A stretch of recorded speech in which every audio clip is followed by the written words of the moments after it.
face and be able to have an opportunity to hear their perspectives, ways that they can better the community, if that makes sense. Does that sound fair enough? Again, I want to reinstate some of these questions. If they're directed to a specific person, we're not going to necessarily ask that question, or it might come back and it might be reworded, because we want to be able to give this opportunity for all candidates to be able to showcase their perspective and show us what they have to add to the community. Does that sound fair enough? All right. So the way this is going to work is we're going to begin with the introduction. So the candidates, you all are going to get 2 minutes to kind of tell us what you guys are running for, tell us a little bit about yourselves, so we can kind of get an idea. Once we're done with introductions, then we're going to move on to the question and answer portion. Everyone understand? So the way we ask these questions is we're going to ask a question we're going to let you know this is directed towards mayoral candidates or if this is directed towards all the person. We're going to let you know. And if you want to answer that question, just raise your hand, let us know, and we're just doing the order of raising hand.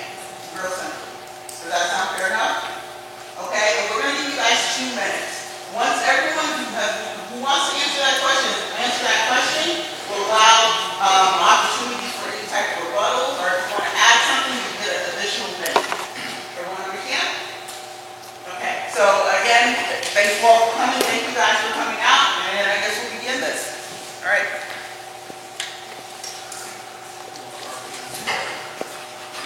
Yes.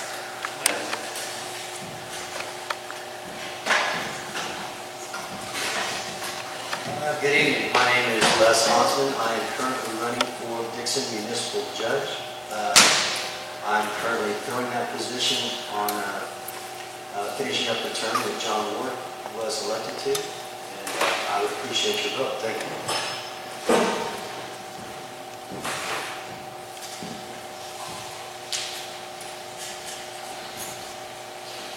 My name is Al Keel. Moved here in 1985. Been here for obviously about 35 years. Had a big flooring business. Retired. Had 2 older sons, both in Iowa. And I'm running for Ward 1 for Alderman. I'd like to see some things finished that have been started. Streets, code book, sewer project, and a couple other things. And we hope to work with the council to achieve that goal. Thank you.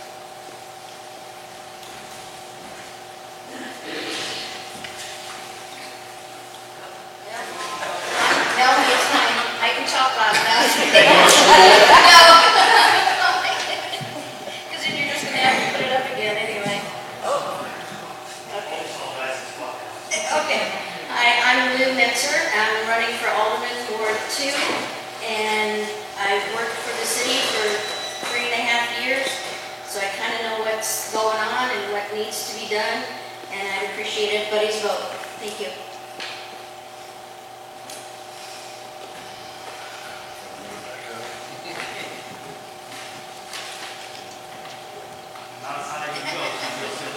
Sorry, Mike. I probably don't need this. Most of you guys know who I am. My name is Mike Knoll. I'm the current acting mayor of our city of Dixon. I've been, before that, I was an alderman. I think I've been a major moving point for our city, moving us out of financial crisis. I mean, I've got a list of things I can sit up here all day, but I think we've all seen a change in our city, and I have a will, one desire to continue improving our city. We have a lot still to accomplish. And we just started. I got up here 2 years ago in nervous wreck and told you guys at the end of my speech that I would fix the city in 2 years, and that was my desire. And I think we fixed major stepping stones. As you go through the $250,000 deficit that we've got almost $1 million in our bank account now, that's a major accomplishment. And why doing that? We fixed our streets, we've purchased vehicles, we've improved our sewer, we've improved the water process. And we have plans to continue doing just this, fixing our infrastructure, fixing our water issues. So as we move forward, I mean, that's our goal. It's just to continue making Dixon a better place. I have, deep roots here. Our family's been here over 150 years. We have a farm out on Cape Root that's been there for ages, So I want our city to do good for no other reason than just to make Dixon a good, better place. Sorry, that's my 36 list. It was.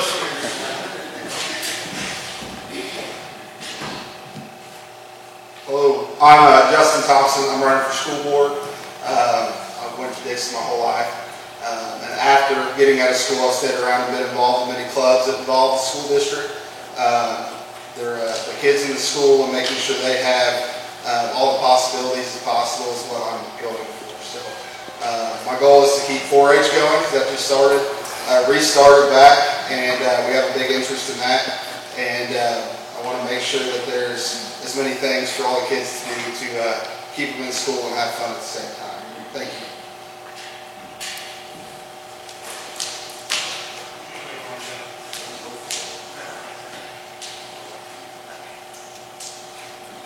Hello everybody, I'm Tammy Milligan. I have been in this area for a very long time, and I'm not going to tell you how many years because my daughter does my hair and I don't want you to know exactly how old I am. No, I'm just teasing. Actually, my dad has been in this area, Ernie Carlton. I don't know if some of you know him or not. I married a man that's from here. I do have some things. I've been retired for 3 years from the Marys County Bank. I worked for an orthopedic surgeon for 17 years. Those are the only 2 jobs I've really had other than when I was a kid. I have a platform. I worked in the school after I retired. I was asked to work to fill in as a secretary when their secretaries were gone. I didn't realize that I would spend 80 days of that year filling in for 2 secretaries, but I learned a lot in those 80 days that you don't realize when you have kids in school. Both my children are graduated, but I learned a lot of things doing that. We have got to try to keep our good educators here. We have good educators leaving for no good reason other than just communication. A lot of people, a lot of good educators will stay here and work, but we have to have good communication where there has to be some things that change a little bit. I know for a fact that we've had teachers that leave that would have been just as satisfied here because their roots are here. And it's all for simple reasons. Well, therefore, when I'm for the educators, obviously I'm for the kids. I love the kids. I work with kids every week, several of them, 65 to 70 kids at our church. Every Wednesday night we feed them. We have a program for them. I love the children. Sorry. Okay. So, I appreciate your vote.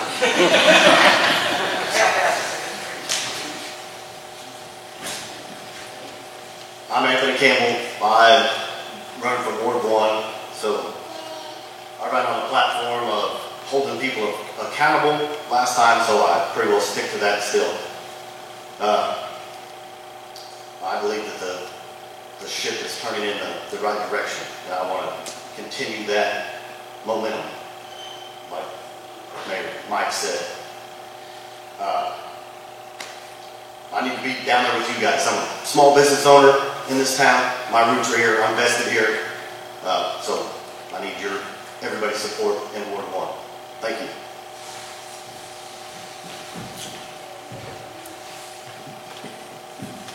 My name is Wesley Wilfong. I'm running for Alderman in Ward 3.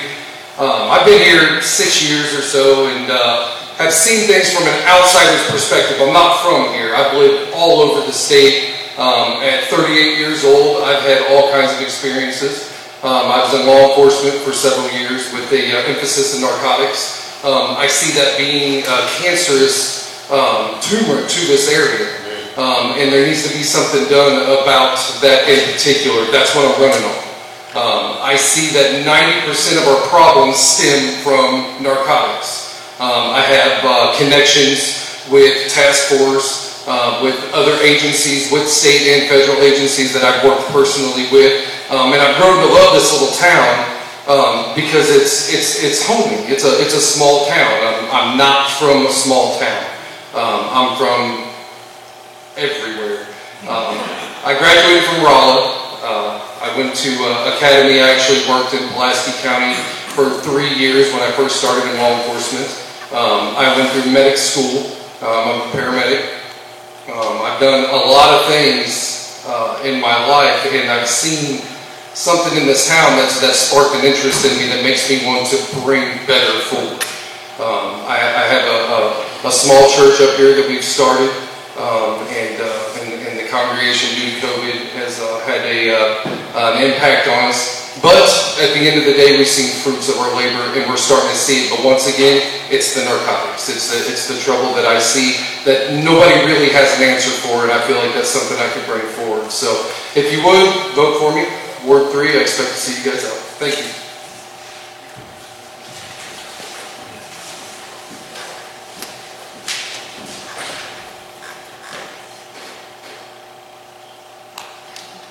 My name is Stacy Yoakum. I am currently running for alderperson for Ward 2. I moved to the area about 9 years ago and I married my husband with the name Yoakum. There's a lot of them. Anyway, we have moved to town within the last couple years, and I think this city is making some progress. I have a background. My day job is I'm an auditor for a financial institution. I have a background in economics and finance. I'm familiar with financial statements, balance sheets. I understand the flow of money. What I can bring to the table is that knowledge. I understand how processes should work, how you can keep things, implement controls to put our city in a good position going forward. No matter who would fulfill those roles going in the future, we can have processes and procedures in place now so that we are set up for the future no matter what. But anyway, Ward 2, I would appreciate your vote. My name is Stacy Yoakum. Thank you.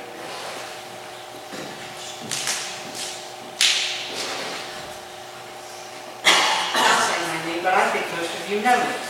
My name is Diane Schultz. I've been off and on for the last 6 years. I have worked progressively with many councils. We got nuisance ordinance passed, and we got a lot of nuisance housing fixed.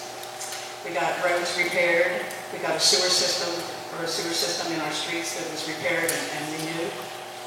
I went to college and I studied sociology. I emphasized in juvenile counseling. I worked with gang-related kids in Los Angeles for quite a few years. And I went through a lot. There's a lot of things that they did to me that they didn't succeed, obviously. But now I work as a school bus driver for Waynesville, and I have a passion for kids. And when I worked in Dixon, I watched a lot of the kids that graduated that never returned. There's nothing to return to. Okay. We need to stimulate the economy. We need to get rid of the nuisance housing. The nuisance housing, in turn, will get rid of the drug problem if we work aggressively at it. But we have to work at it as a community. It can't just be a council, law enforcement, whatever. It has to be all of us coming together as a unit to do this. I'm the incumbent for Ward 3, and I would really appreciate your vote to continue the work that I have been doing for the last 6 years. Thank you.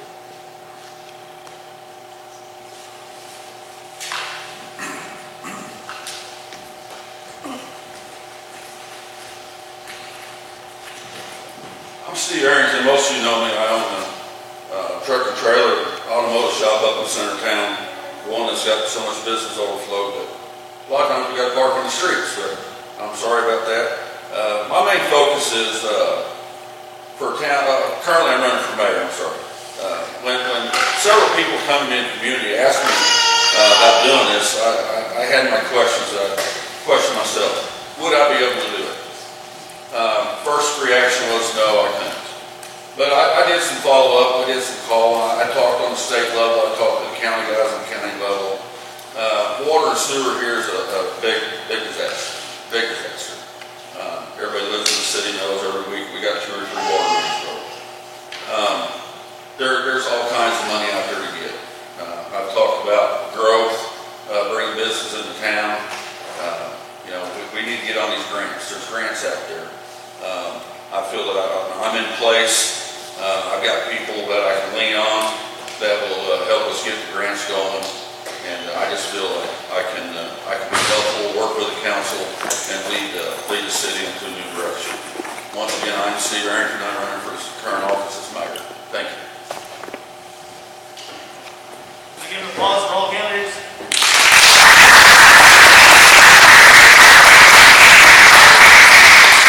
So, we have one candidate missing tonight, so I know he's going to be here, and so apparently she's sick, so Julie Alexander was going to be here, but so thank God she's not here, because I won't be sick.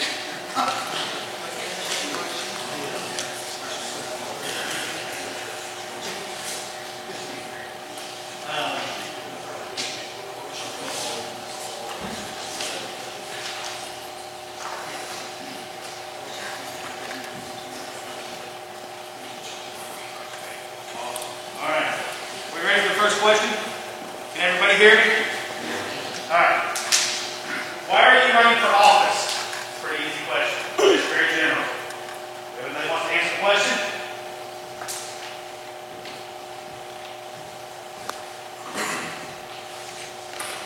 I'm running for office because I currently feel that I can put us in the correct direction of dealing with people on the state and county levels to help us as a city.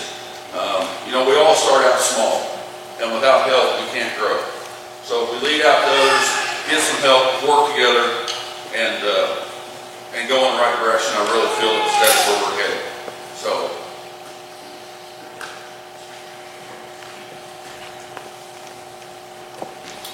As Mr. H. that's what he gets me, speaking about reaching out for help at the county and state level. That's something we've already started to accomplish. We've accomplished that with the CARES money that's helped us build a new. Why are you running for office? Why am I running for office? To keep our city, we are on the right path currently.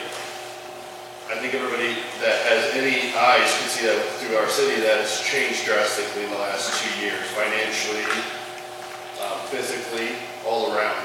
Do we have issues? Yes, we're going to continue to have issues. I mean, that's a city. I mean, it's how we handle those issues and how we address those issues. So as he would say that we have to reach out to the county and the state, we've done that. We've got the money from CARES. We're continually working with Merrimack Regional Planning Commission to get. Please stay within the direction of the scope of the question. Yeah. Okay. We have lots of questions. They'll answer. I'm running because I'm currently the mayor, and we are going in the right direction. Thank you, sir. Sorry. Thank you. You did state that we could rebut on the questions when you first started. Yes, after. Once everyone gets an opportunity, But it but it has to be within the scope. Okay. Why I'm running?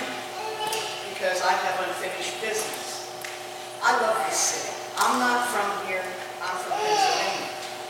But there's something here that keeps me here, okay? The people are awesome, truly awesome. I mean, there's some wonderful people that live here. I've met lots of them through the churches, through just the community itself. And for me, that's my aggressor to make me go out and want to serve you, because I serve you. You don't serve me, okay? I am here to help you to do whatever it is we need to do to get this city to a place that we're living in a community that people would love to come to and settle down.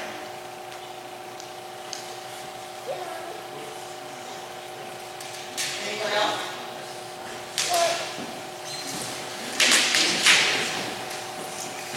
I am running because I think Dixon needs to have processes that make sure that all the money that the city is owed is received, and that money is spent the way it has been designated. That's what I can bring.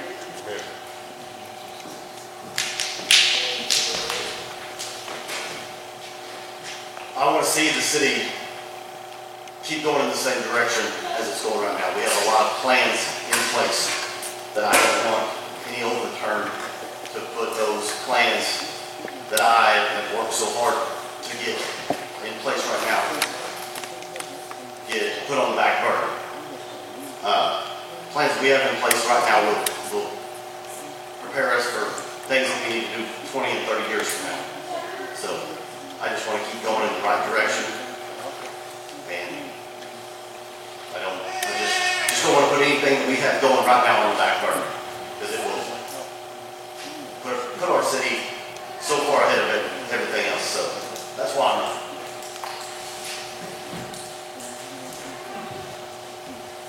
So like I said before, I think one of the major problems in the city are the narcotics and the drugs that are being consumed, and with that lowers property value. It makes the city not a place that you want to come to. I know that you guys, if you're from here, you know the stigma that Dixon has with Fort Leonard Wood, to where the black community is told not to even come to Dixon. And that's a fact. I would love to see it to where it's cleaned up, the houses are taken down, there's new houses built, but nobody wants to invest to build something, new spec homes or new homes or anything to bring anybody in, because next door there might be a meth lab blow up in a couple days. So with an aggressive plan and working with the law enforcement in the community, especially with an aggressive plan, I can guarantee you that the drug dealers are not going to want to stay around anymore. If you saturate an area and stay after them, then that hurts sales. And when sales go down, that means they no longer want to stay here. So it's a real simple plan. It's easy to do. It's proven time and time again throughout history and other communities on all levels. But I promise you that if we do this, then our property values are going to go up, and it's going to bring a better clientele of people into our community.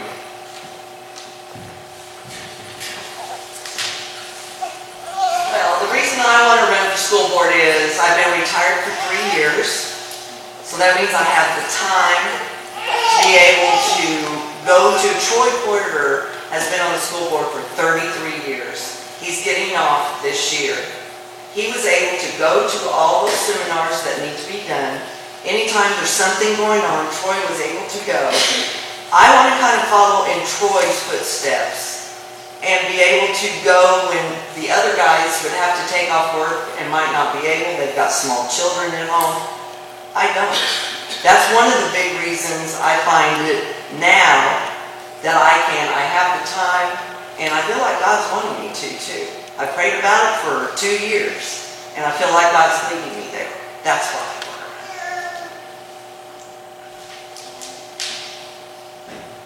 Is there anyone else? All right, now we'll open it up to 1 minute of rebuttal, or if anyone would like to add anything. Is there anyone at this time? Mike, would like to know what's not about funding, since it's direct. I believe the problem with rebuttal at the end is we've lost focus, but I will rebut Tabby. So as far as we talk about funding from the state and resources at the state, I don't know. I think we've seen a different city council and different mayors, so to say, that we do work outreach. I'm not afraid to reach out to anybody and talk to them. I mean, that's how we were able to receive more CARES funding than any other state or any other city around. Furthermore, is you talk about grants. Yes, the problem, as some people know, why we couldn't receive grants in the past is because we couldn't, receive an audit. This will be our first year in 10 plus years that we actually be able to receive an audit. So you have to have an audit to be able to receive the grants. So we've invested in Merrimack Regional Planning Commission, which does the grants for all the surrounding cities and communities, and that's our process moving forward. So at the state level, still all the fundings come down to the county. So yeah, I'd say there's resources at the state, but it's very minimal for us. So the main things are reach out and have communication lines with our county and planning, Merrimack Regional Planning Commission with the grants. Thank you guys.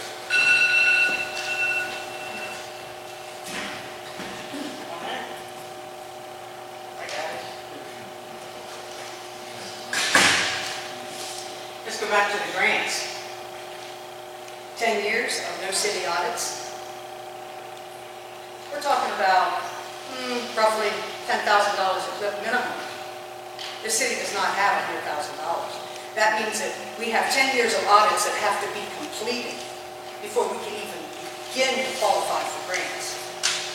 Now, if we can get to a point where we can find a company that will do the city audits that may consolidate this and break it down and do maybe just a few and get us to a point where we do qualify for grants, I think the city would be ahead of the game.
people, the citizens first.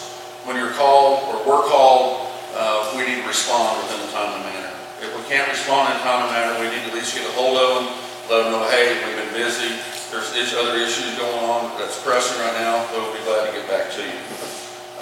And I mean, that goes for the meter readers all the way up to, you know, myself as, you know, possibly elected mayor or whoever it may be. We just got to be honest with the people. If we don't have the correct answer, we need to tell them we don't have the correct answer. You know, saying no is better than giving them a story.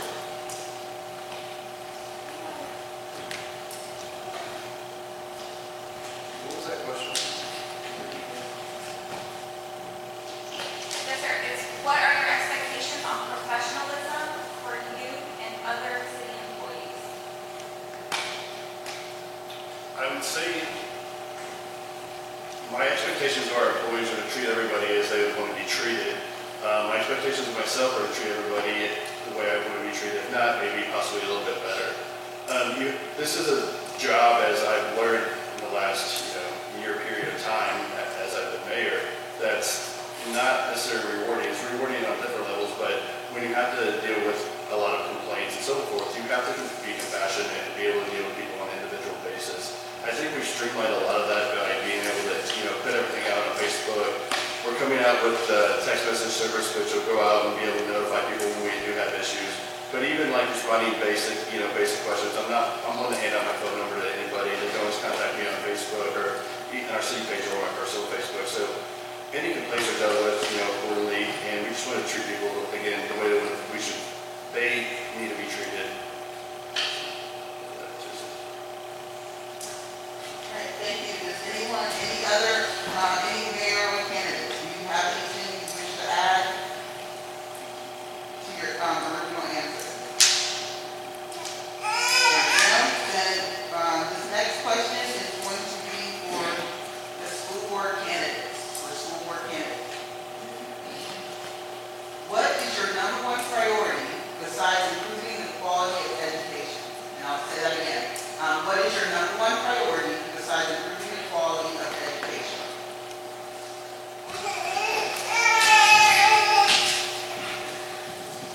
My number one priority is what I said at the beginning, is making sure that every kid has a chance, and making sure every kid has something to do in school, whether it's goes to music, band, playing basketball, baseball, or all the clubs. Dixon has a lot of clubs right now, but if we can expand that to where it answers the needs of every single kid, that keeps them off the streets out here, keeps them out of their rooms, just sitting there with nothing to do. It really helps their social game for as they go on in life, with work or whatever they may be doing. It's very important that they're involved with groups of people at the same time and work towards something. So,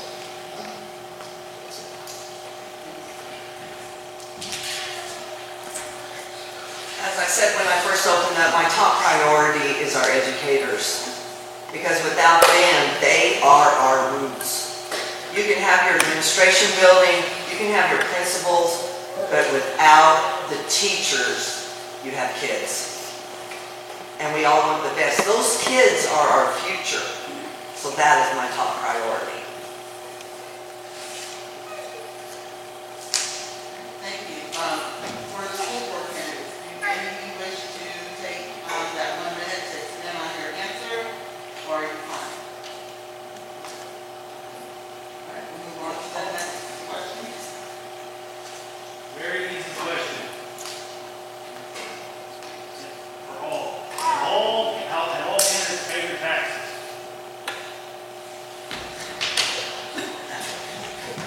As soon as I get them in the mail, my next trip to Waynesville, they all get paid.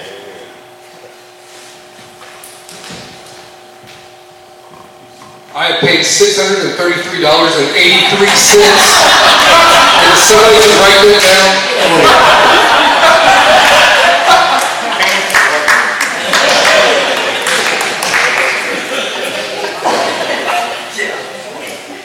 Great, yeah.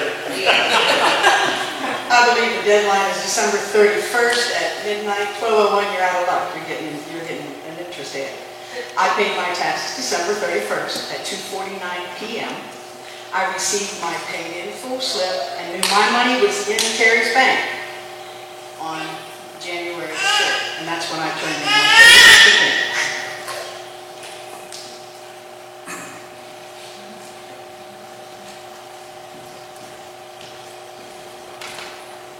Yes, all taxes are paid, letters approved, signed, and sealed by the county and the state.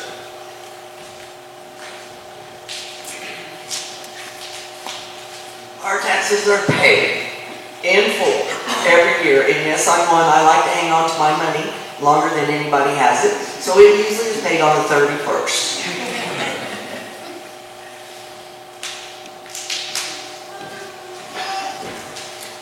Yes.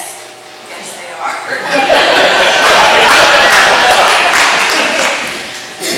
Yeah, all of mine.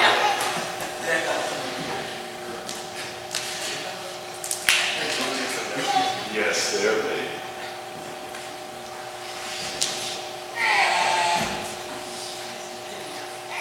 Mine were paid a week after I got the notice.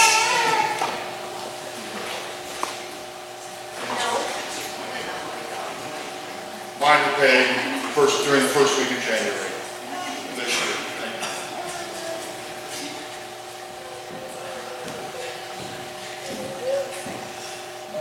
Yes, my taxes are paid. All right.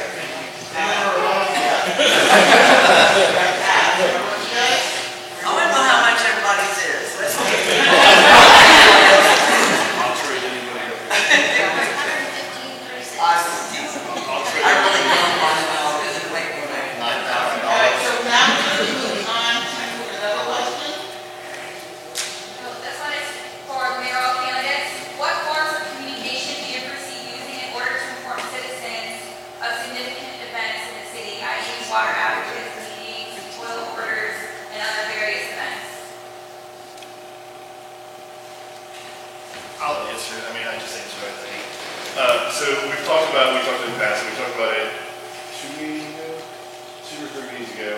We're going to start, the biggest thing for all of us, I think we use Facebook currently, phone, newspaper, TV. The biggest thing I think will be a changing point for us is we're going to start using the system similar to what the school does when they're having early outs, and so it'll be a text notification. So what that'll do is allow us, everybody, once they come in and fill out, so there'll be some retroactive where we'll have to go back and add everybody's phone number into the system. But once that's accomplished, everybody will get a message when we do have a water outage and so forth. So I think that'll be the best system we'll have for our city moving forward. Yeah, 2 meetings ago, sorry guys.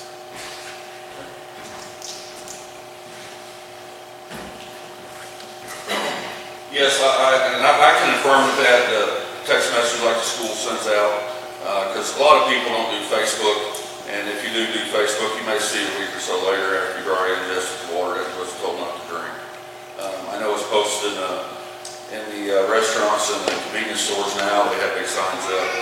That gets out probably better than anything that's gotten out here in the past. So I do agree that we get into the phone systems. That way everybody's got cell phones, so forth, that will be alerted.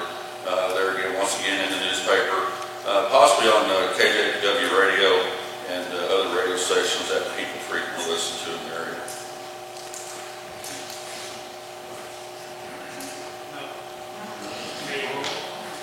That was for the video. Throw it back. Any of our mayoral candidates, if you wish to add a vote or to expand further on that answer for 1 minute. Okay, then we'll be moving on to the next question. All right, this question is going to be directed to school board candidates. How do you feel about hiring instructors who are not qualified or do not have a teaching certificate? I will say again.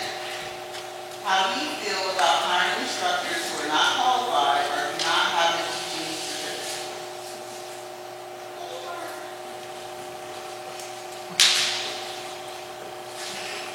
Well, I know in the past that a lot of times there are instructors that have been hired with the promise, with a deadline, in order to get that education that is required.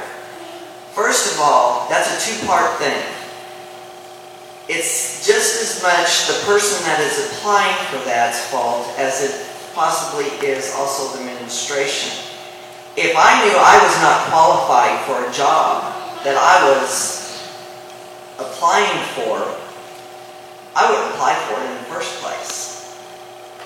I would get qualified and then apply for it. Due to the fact that we're rural, we don't always get ones that are completely educated, so they do give them time. I know they do give them time to get that education done. So it really depends on the circumstances that are there. But like I said, my opinion is I would apply for a job if I wasn't qualified for that job.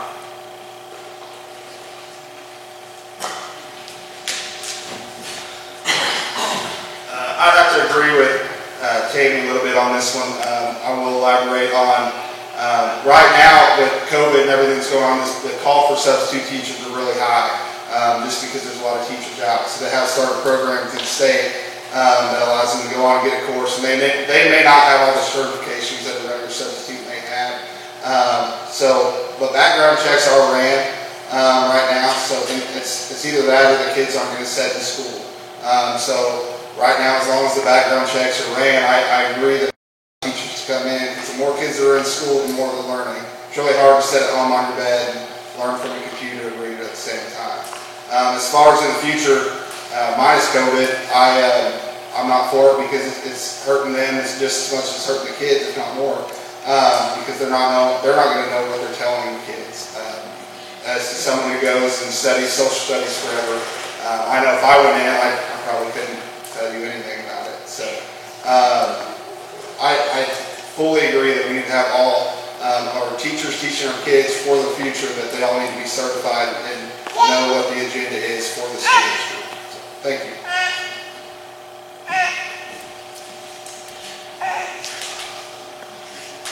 Any of our school board candidates, do any of you have require rebuttal or extension?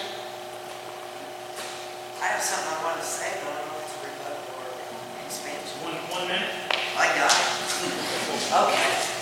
I wanted to say this earlier.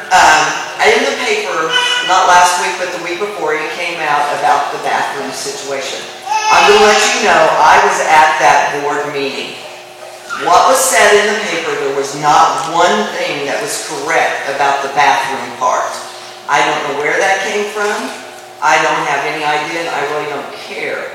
But what I'm saying is, there was less than 4 minutes spent on the bathroom issue. The bathroom issue has not even gone through all the stages of legislation yet. It was like, we'll worry about that when the time comes, and they're looking at some other options that might be a possibility as well. Thank you. Just wanted to throw that. Yep, that's fine. Rebuttal on that, 1 minute. I agree with that too. So to clear that subject up is the very next day, once that went big social media wise, I called almost every board member there was because I couldn't make the meeting, and talked to them about it before I went and talked to other people about it, because people asked my opinion because we are running. So I wanted to make sure I had the story straight, and what Tammy said was absolutely right. So as far as that, there's nothing that we need to be concerned about, and I guess that adds on to my agenda is when that comes up, that's a very big decision, no matter which way it goes, as far as the school board to make, and that's really, I want to be a part of making sure the right decision is made. Thank you.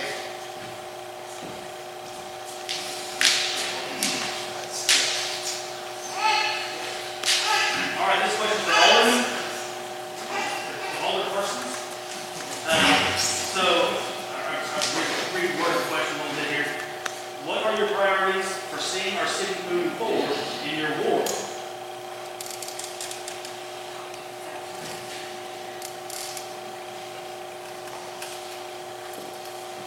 Well, I'm in Ward 3.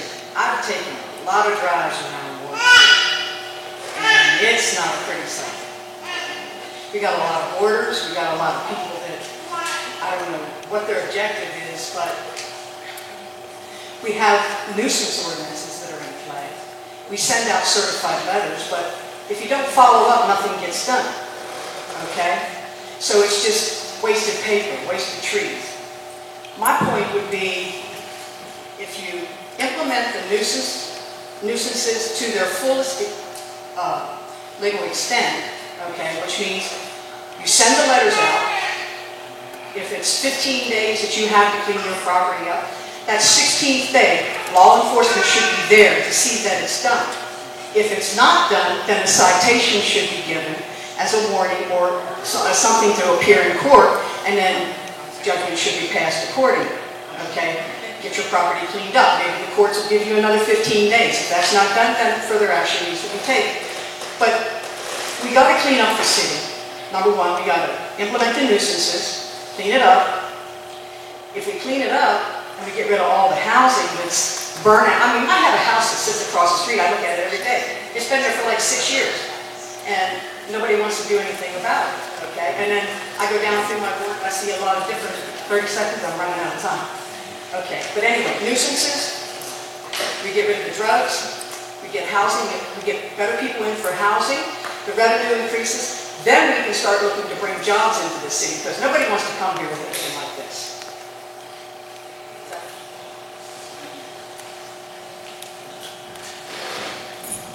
So I agree with that 100% actually, as far as cleaning things up. I know there's been talk about 8th Street and bringing it into the city to clean it up. I don't know if you all have been on 8th Street or not, but you should take that journey just to kind of see what's right on the border of our city. That needs to be brought in, that needs to be cleaned up, that needs to be dealt with. I know county doesn't want to deal with it, city can't deal with it, but it brings in a lot of riffraff into our ward. With that being said, comes thefts and comes all the things that comes with that type of clientele of people.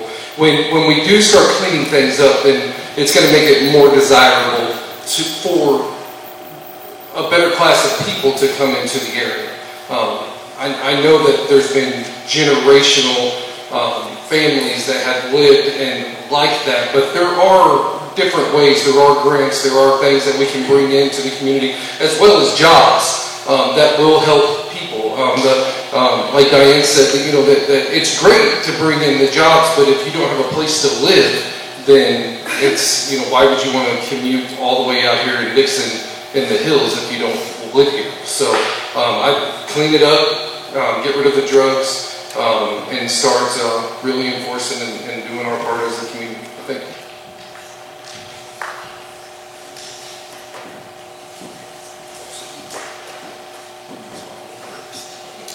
That question actually makes me think of a saying, which is, a rising tide rises all ships. So if my goal is to make decisions that are going to benefit the entire city, by benefiting the entire city, they're going to benefit my ward. A better city will be better for every ward, not just this one in particular. So that's what I'm going to do, is base my decisions on what's best for the city in the long run.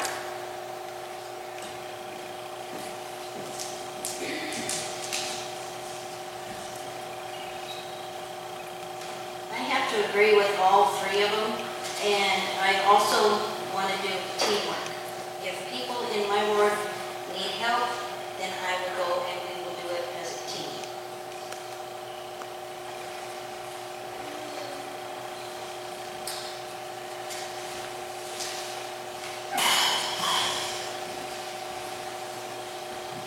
Ward 1,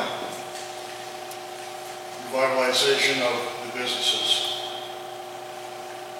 Working with Chamber of Commerce, Lions Club, other agencies to get the word out that the city's looking for more businesses.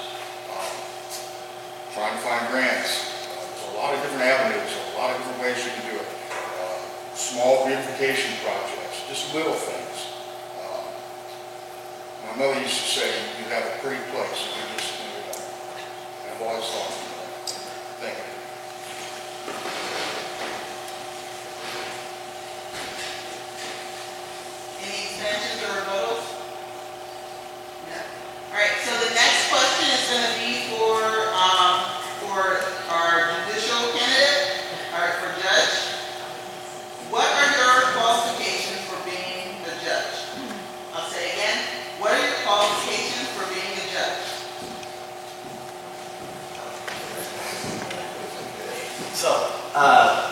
prior to being in this position, I did not have any qualifications. But according to the state, you have to go and you have to get qualified. You have to take a 40-hour class to get approved for new judges, which I have done.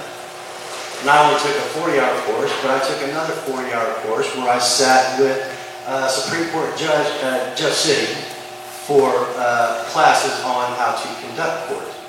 So I've had that as well.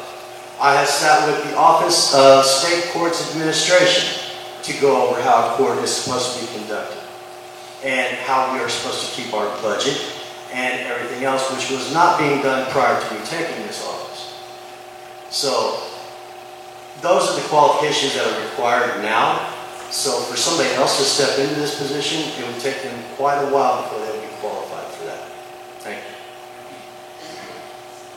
And I have to ask, would you like to take your additional minute? I don't know. Go for it, bud.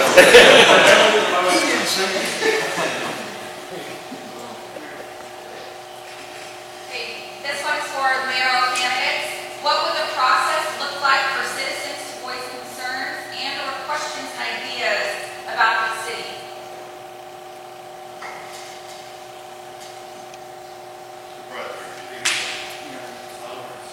What would the process look like for citizens to voice concerns and/or questions and ideas about the city?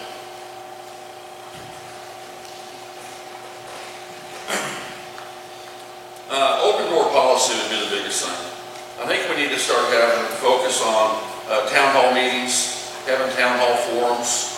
A lot of people would like to get out and talk about stuff, ask questions about stuff. Get a hold of your local alderman. You know, talk to them. They can all come to the council meetings of an evening when we have that. Get the town hall forums going. That way the public can get involved, the public work together. It is you that we're working for. That's who I'm working for anyway. So your input's just very vast to all of us. I'm sorry, would you probably repeat the question one more time? Yes, sir. What would the process look like for citizens to voice concerns and/or questions and ideas about the city? I think that we haven't perfected the platform that we currently use, but I believe we're definitely in the right manner. We use multiple means. We have an open door policy. We do have the public forums, which the public is always welcome to attend. We communicate through Facebook. Again, I think I'm reiterating the same thing I've said before. Text messages, phone calls. They can contact me. They know where they come to our house. They're able to contact us anyway. Again, they can communicate through their alderman if that's more comfortable for them. So again, open door policy, communicate at any level that is sufficient for you. That's not for me necessarily to decide. I'm a surveyor for the people. So as that, I should, look at what's easiest for them to communicate. So whether it be Facebook, text message, come by City Hall, come by my house, whatever tells on me, whichever's easiest for them. Hello? Hi, you need an additional minute either? I think we should.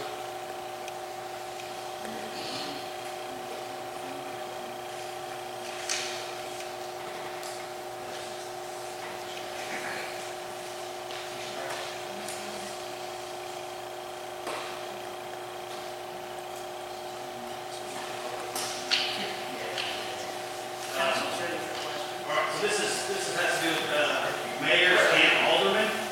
I guess as well as school boards, we voted in members. So the question is, will you follow the sunshine law and letters of request?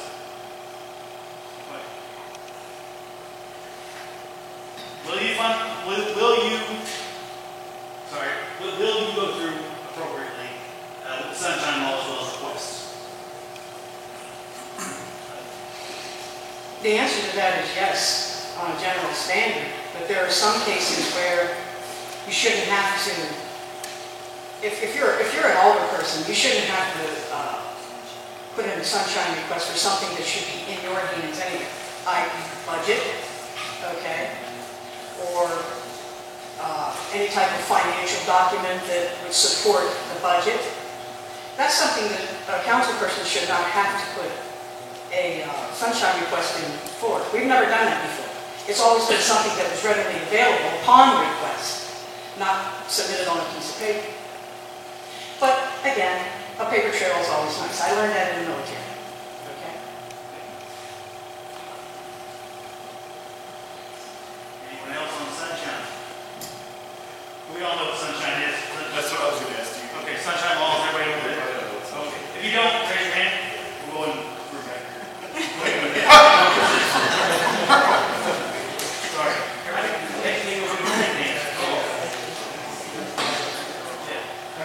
I mean, just to make that clear, so everybody realizes the sunshine, you don't have a choice on it, so I mean, it's a valid question, but the repercussion is the city attorney general will fine us or potentially take action, so. Mike, can you please, you're putting out a lot of information. Sorry.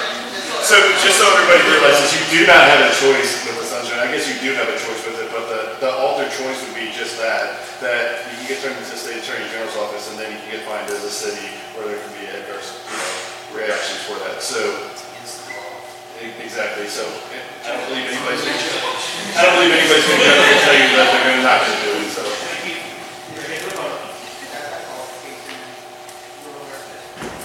All right, so this next question is going to be for our school board members, and I promise, council members, you have some questions for you, I promise.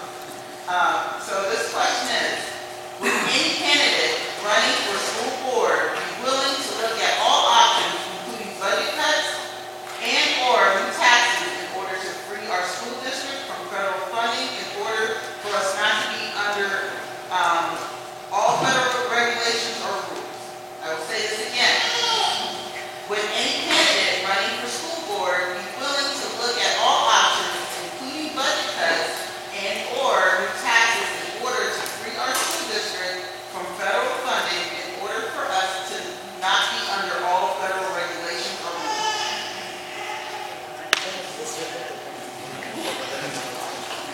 Okay. So, I don't know if you guys realize this or not, but school funding is done local, state, then federal. Okay, federal is the last. And I'll be honest with you, I've already been rolling in my mind about this bathroom thing, so I'm going to throw it right out there. They said 16% of the federal funding could be dropped if we refuse to do the bathroom situation. So I asked the other night when I went to the school board, how much money is that? Well, then of course that depends on how much money the federal we get from federal. So here's what my plan would be to answer that question. The morals of the people, put it back on the people. If you guys don't want those bathrooms like that, we can get rid of that federal funding, but it comes at a cost as a tax hike.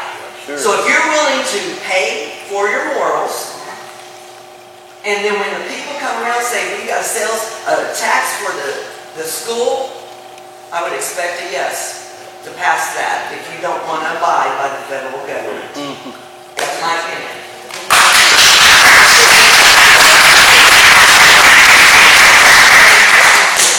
So that was probably the best answer possible. I'm gonna try that, but I think I'll elaborate on the question. I think the question was brought up because of the bathroom things. I don't know, but I would assume because that's been taught. I think it's something that's, like she said, an option to go. But I also think that what we see out there in the media and everything, that's what we think is going to happen. There are a lot of alternatives to where we can avoid this and do things still the right way to protect the morals that we all have here in Dixon. And I think that once we pursue all of those, if we can't come up with an agreement, that might have to be an option. But like she said, we're going to have to pay for it in the long run. So I think if we can all come together as a school board and find an option that's better, that we all get along with and the whole town gets along with. As far as that, I want to be more open as a school board as a whole about what the plans are, not blindside everyone, and kind of keep the school board meetings live so everyone can see it and have an opinion. because it's your kids going to our school. It's not most of ours. It's on the school board. There might be a couple, but so we're doing what's best for the kids, not for us. So I think it's best that we reach out to the community for that option when it comes to bathrooms and taxis like that. Thank you. Any vote with that, Jamie? Oh, no. You agree with me, I'm not going to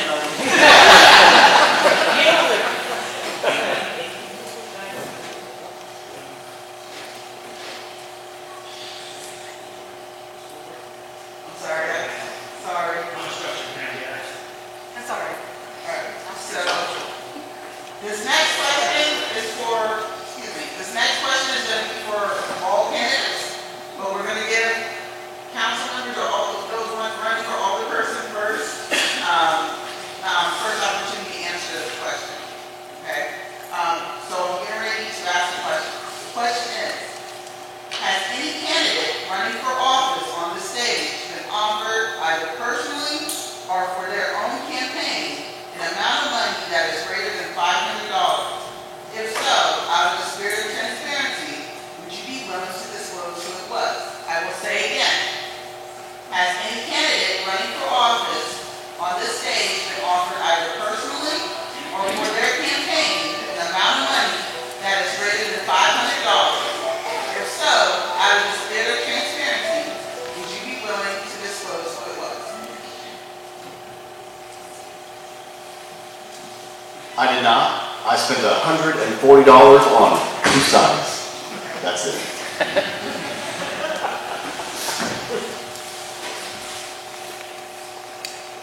I did not either. I spent $365 on mine.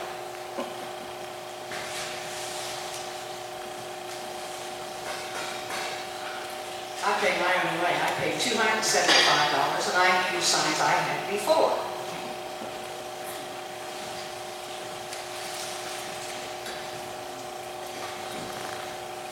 I did not either. I spent everything out of my pocket, the old cold hard-earned way.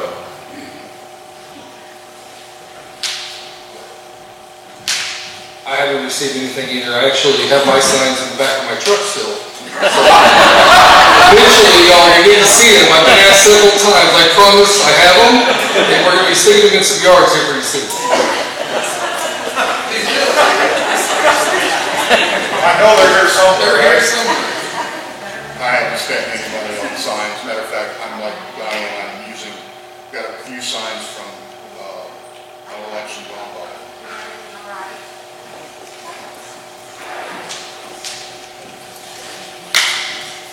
I spent $485 of my own money for the signs that I have.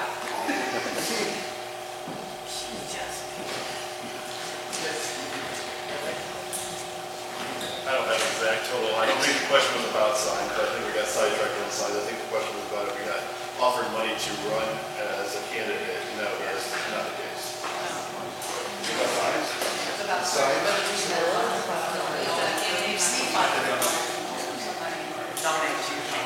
You're for signs or was it for campaign? It was for a campaign, so I mean, campaigning.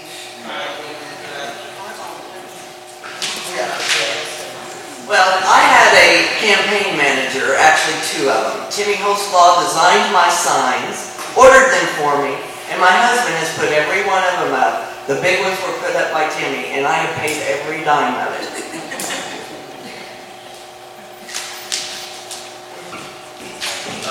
No, I paid $4.90 in signs and with the newspaper, so that's about it. I will say on a side note that I travel all around you. I work for an internet company, and I've been to a lot of towns here recently, and I've not seen any town like Dixon as far as signs. Congratulations on that.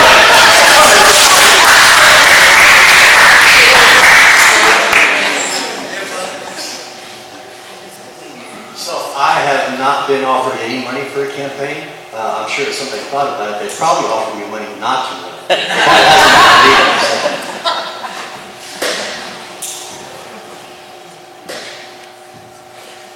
Right, everyone, is everyone fine with their answer? Does anyone wish to expand on that or good? Anyone want to answer? I want to add, I'm going to give the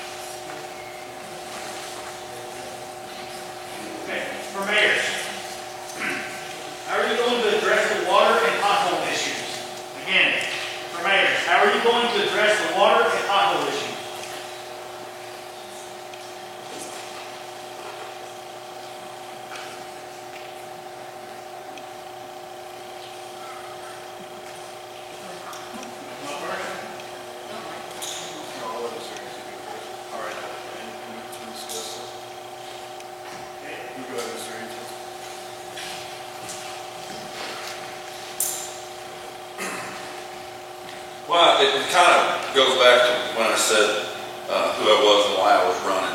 A lot of people have brought up the potholes. Yeah, they're bad. There's not a road in the city where we don't have issues. But we need to address the water first. There again, like I said, it's back to talking to and working with the county and state officials, getting with them, getting help through the EPA. There's just so many avenues out here that we can take that's wide open for us. I've looked into it. I've been looking into it for the last few months. Basically, just get in, see where our problem's at. You know, let them know they're willing to help us. Then after we get the water resolved, then we can start on the roads.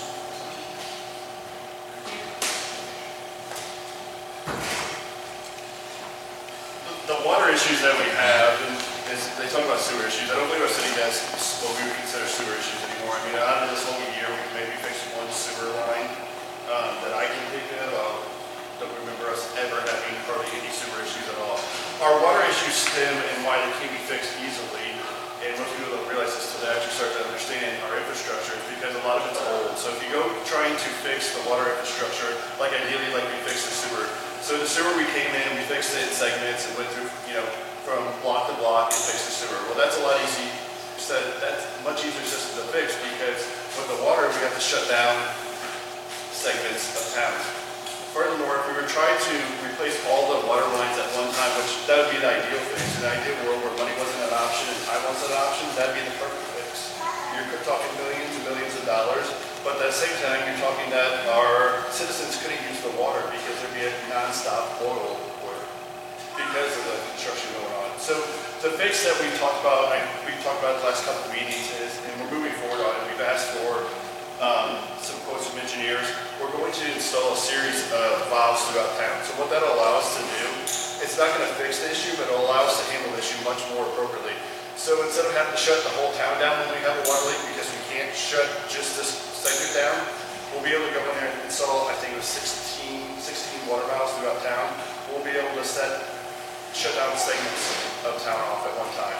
So what that allows us to do is when we do have issue, let's say we have issue over by my house on 10th Street, we'll be able to shut that block off and be able to fix just that block, so we can replace the lines at that time accordingly. And, you know, we want, and only place that's affected at that time is that block. So, oil advisory, that block. So, yeah, so, my time is up. Oh, potholes. Potholes, I think we do a fair job on it, but as we replaced some streets last year, we have a thing moving forward where we'll continue to do. We have an action plan to move forward and replace and repave streets moving forward. Sorry, guys. Thank you. Any other votes? No, I kind of already got all those streets. Sure.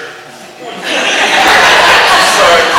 So as far as the streets go, we replaced Andrews McLaren last year. I think it was the worst street in our town by far.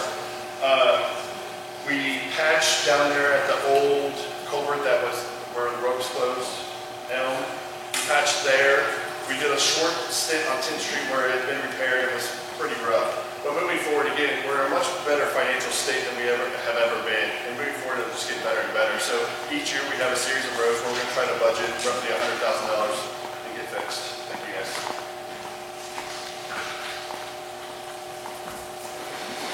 All right, so we're down to our final two questions. If anyone has a question that they would like to add, please feel free to do so. If not, we're down to two questions that are for the school candidate members.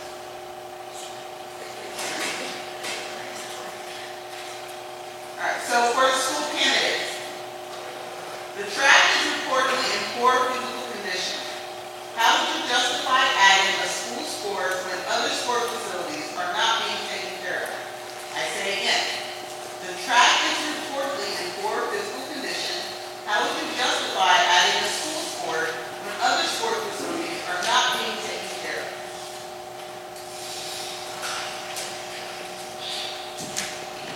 I think it's part of the process as far as we just redid the gym. So I don't think it's far out, but I think it's hard to say to a group of kids that want maybe tennis, Dixon doesn't have tennis. So a group of kids want to play tennis, telling them they have to wait until we have the money to do the track and redo it. and make it right. The kids are running on it now. It's not ideal by no means, and I think that's something that definitely needs replaced. We just added a softball field, which we didn't have. So that adds on. We just redid the basketball court. So I think that the track is coming. But like I said, if they brought up a sport that they wanted to do, it's really hard to tell a group of kids that they couldn't do it. Middle school baseball, this is the first year for that. The school board openly said, I don't know if we can pay for it. And the only reason that got brought in is because the parents of those players all stepped up and said, we will pay for every cost that there is if you guys can't help. So I don't think the school's adding anything and forgetting about track. I think that we're just redoing all of our sports facilities one by one. I think it's definitely coming. So thank you.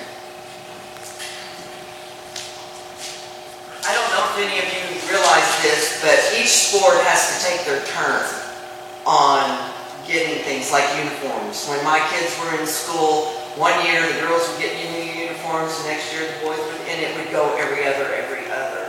Now, with that being said too, we also have a booster club. The booster club is out there to help on projects like this. So we've got to be able to say, tell the parents, you want this to go forward, you want to get changed, talk to the coaches, let the coaches talk to the booster club, see what the booster club can do. Fundraisers. If you have a kid that thinks, my son went to school on a baseball scholarship. So sports are important. But then a lot of people go to school on band and a lot of different things. So each one of those are important. And each one's hearts of the students and the parents go for different ones as well. It's whatever their kids are interested in. So those parents that are interested in track, they need to get on track and start seeking some funding for it. Talk to people, do what they have to do to help get that done. Because we can only do so much here. We've got bathroom issues too. So, anyway. Okay. Does anyone wish to rebut or expand on their answer? Okay. Well, school candidates, I have another question for you. Statute 167.020 in Missouri states that a child attend a school where the child resides. How would you justify a child not living in the district but attends the Dixon school? I say again, statute 167.020 in Missouri states that a child attends the school where the child resides. How would you justify a child not living in the district but attends the Dixon school? It is my opinion, if that child's parents pays taxes in the city of Dixon or in any city, they should have a right to go to school there. Though, too, if you look into things, they only have to reside in that residence or that place around 52 to 54% of the time.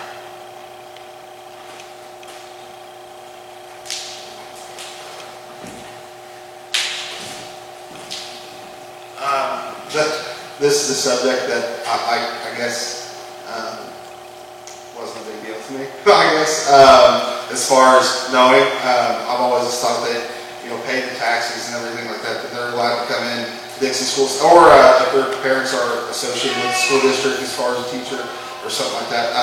Honestly, I like to see our classrooms packed. So as long as we're following all the guidelines, who cares? We're teaching the same thing we're going to teach a kid that lives here. So if the kid's getting good quality education, then it doesn't bother me. Thank you. Can I provide you? I forgot to say something that I want to say to you.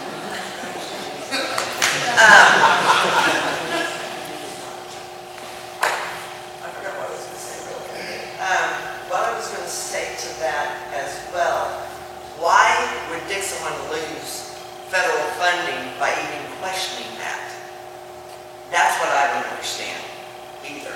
Along with the other things I said, the more kids we have, the more funding we get. So there you go. To make a school run, we need funding.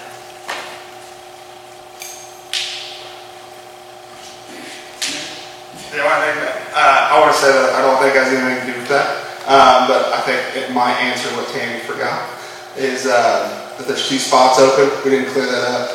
There's 2 spots open this year that there are open spots. They're both guys that put in a total of 55. Troy was 33 and Craig is 18 years. So there's 2 big open spots to fill and 3 candidates. We're not like typical candidates because Tammy and I have worked on other boards together and we work really well. So just wanted to let everyone know because I have been asked, well, if I can only vote for one, I don't know which one it'd be. There's 2 spots open. So thank you.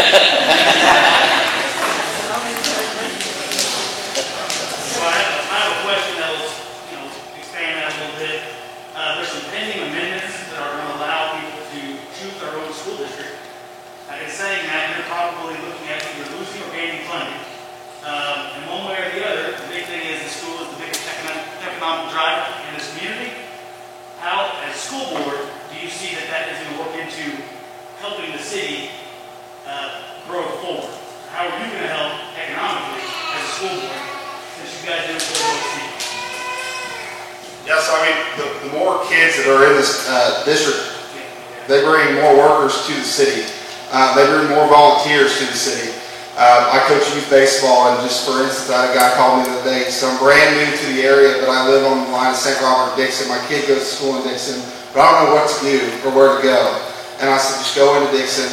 He called me the next day, and he came in here and he said, man, I love this small town. I've never seen a town like this. What that does is it empowers a lot of people to come here, volunteer more, work harder, open businesses.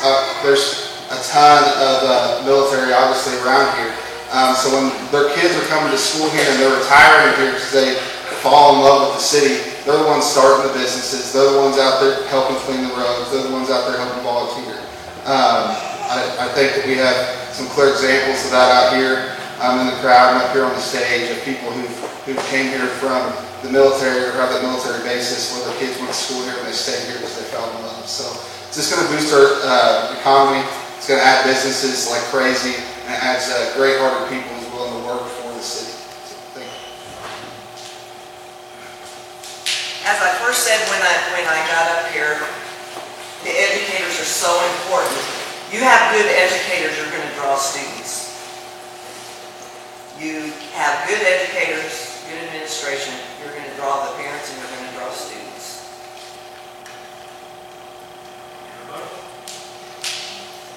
Any more? Rebuttal? You good? I'm good.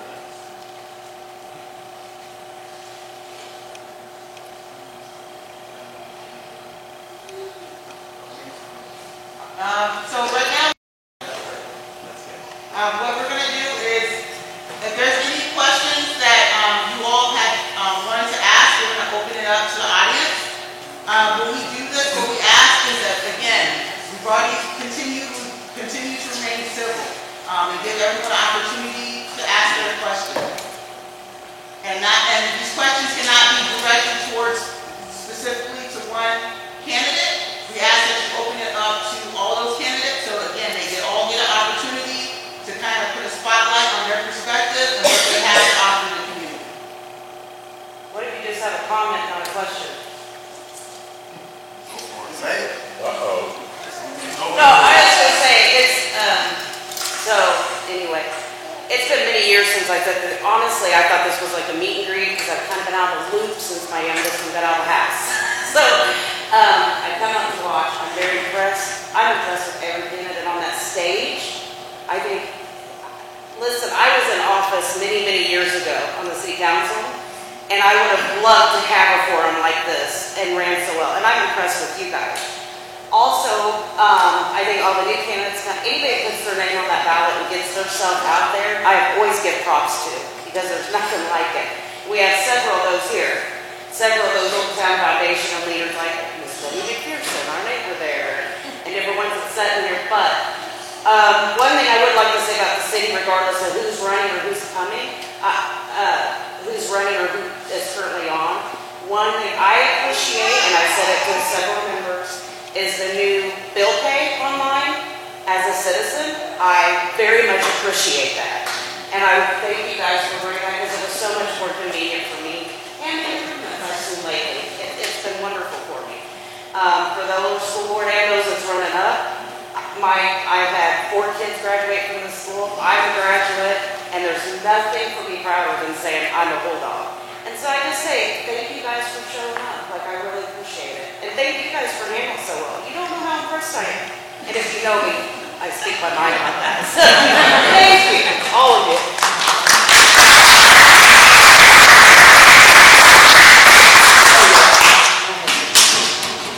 Anyone else? I like her. I think it's pretty awesome that you have people that get up in front of somebody, especially some that haven't ever run before, such as my wife, Mr. Thompson, and Mr. Wilfong, others. But what I would like to say, if you look around this room, we got a city population of, what, 1,200? And I always said the old adage was, and I'm not going to say the word, but if you can't come to something like this and you can't run and you can't ask questions, you need to keep your mouth shut. Because that's how rumors get started and other things. And the only other thing I would like to say is, I've lived in this town my whole life. My granddad was a doctor here 75 years ago. I have paid my city taxes every year on time. I don't know what happened 5, 6, 7, 8 years ago, but that was my money. I don't know what happened in City Hall, but it needs to be found out. Now I know one thing, it costs money to do that, money we don't have. But you know dadgum good and well that if anybody else goes up and down this highway in the city and gets stopped at the stop sign rolling through, you got to pay the piper.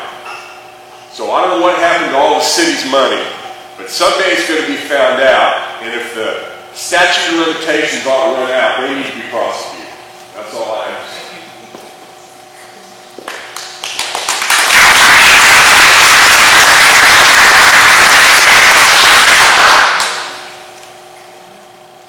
Anybody else?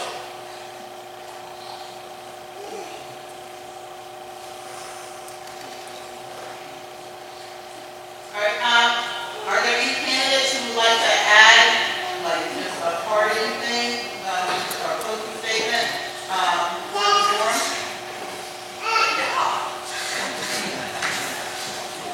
Mark your calendars, put it on your phone, April the 6th. If you want to make a difference, I was brought up, my dad was in politics for many, many years, and I'm telling you, the minute I turned 18, it was a privilege to be able to go and vote.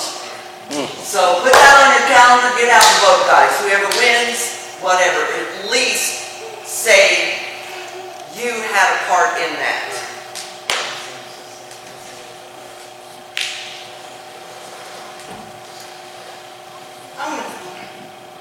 I want to thank everyone for taking time out of their very important lives, busy lives, their home lives, everything, and coming here and allowing us to present ourselves to you and show you who we are. And once again, like Tammy said, voting is the most important thing we have in this nation. And voting makes a difference. So it's time next time to make a difference. Thank you.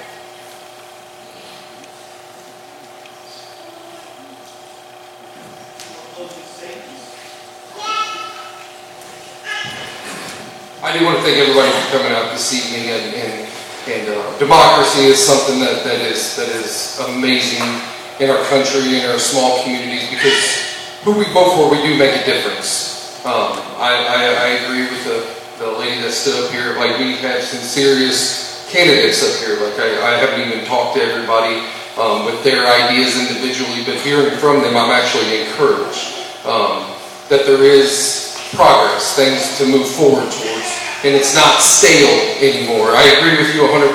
There was a lot of shady things that's happened years in the past that there wasn't no answers for, and I've asked that question in law enforcement myself, because right is right and wrong is wrong, and if you don't know, like, you just don't leave it alone. You dig around on it until you find out. And I feel like that does need to be addressed. But with that, we need the right team to do it. We just need to move forward. We need to better our community. We need to bring in better clientele of people and not necessarily run out people, but maybe change the atmosphere so they have something to live for. And not just looking for the next fix or next thing to steal to get that fix, but something that they can live for and better their community. So thank you all very much. I'm Leslie Wilfong, in case you didn't know. And hopefully I'll be talking to you soon.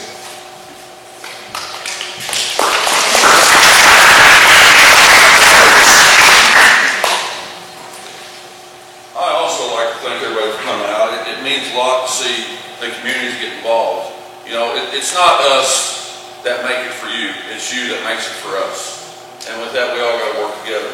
Like Mr. Wilfong said, I mean, there's a couple of them here I've never met before either. I've seen them, I haven't talked to them. I believe this is the first time I've seen Mr. Wilfong. But once again, April 6th is the day.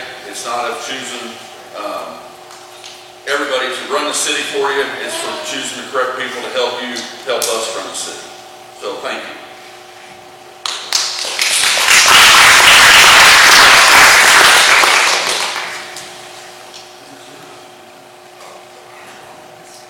So I think it's a vital point for us as a city. You know, 2 years ago, we were at the face of this incorporation. We came too far.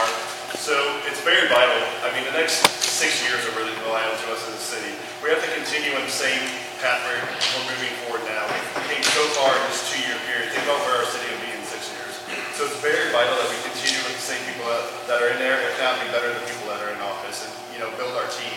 Because that's what it's all about. Again, it's serving you, but by serving you, we got to make the correct decisions and have the proper people in the city doing that for you. So that's where I'm at. I think we just got to keep pushing forward. We need another, you know, good, strong 2 to 4 years. And I think our city, again, think about where it'll be, where we came from in 2 years, where it'll be in 6 years. So my name is Mike Knoll. Again, I'm the acting mayor right now. I'm running for mayor. I appreciate you guys' vote.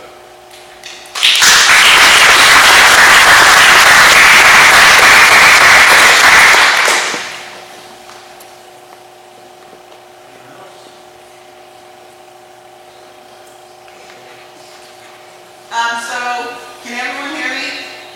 I just want to make sure. I want to thank you all for the opportunity to allow us to come back and moderate. This year was kind of interesting with trying to get those pieces together. I would like to thank those who have provided the opportunity and set up and coordinated this forum to happen. This is like our second year. Last year got canceled, and it's just becoming even more. I'm more impressed with like the candidates. You guys are here ready. You already knew what your talking points were. You're ready to inform the community. So I just want to tell you, like, I really appreciate that. And then I'm sure everyone here appreciates that, and showing that you know the seriousness that you put into these offices. So I want to thank you for that. I want to thank everyone in the community for coming out and for everyone being civil and taking part in this. Like many people have said before, democracy, one of the oldest forms of participation in democracy is voting. So the fact that you all came out here not only to become informed, but to be able to fully intentionalize your vote. Thank you so much for that. So with that, I guess we'll close it. This is another Dixon Forum in the books. Can we get a huge round of applause for LaShonda? Some people don't know